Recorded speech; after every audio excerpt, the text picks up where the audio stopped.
ចាសួស្តីអ្នកនរគ្នានឹងហើយនឹងគឺខ្ញុំធ្វើវីដេអូដែលតាក់ទងនឹងម្ហូបទៀតហើយតែម្ហូបហ្នឹងគឺ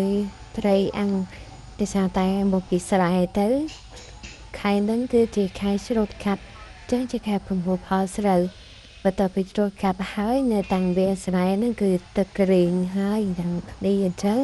យើងអាចទៅប្រមូលផលស្រូវបន្តយើងរកត្រីបន្តឥឡូវចាប់បានត្រីមួយនេះហៅត្រីរស់តែធំក៏សំដែរអ្នកគ្នានឹងហើយយើងធ្វើម្ហូបគឺបានមកផ្លេខ្ញុំបានមកវាសាគឺទៅតែស្រែខាងស្លឹកស្រែបានម្ហូបនោះ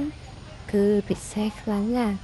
បានត្រីអាំងហើយដល់ផ្ទះធ្វើជ្រក់បន្ថែមមកតង់ទៀត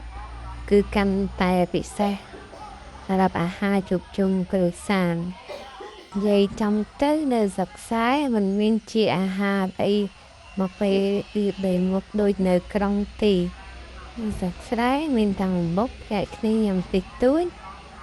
ប៉ុណ្ណឹងគឺគ្រប់គ្រាន់ហើយជាលក្ខណៈភាសាទួចមួយមែនតែមានន័យសម្រាប់អ្នកចំការអ្នកស្រែទូទៅ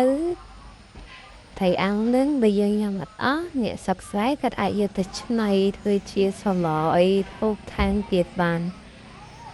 ហើយមានឲ្យជ្រោះទេទៅ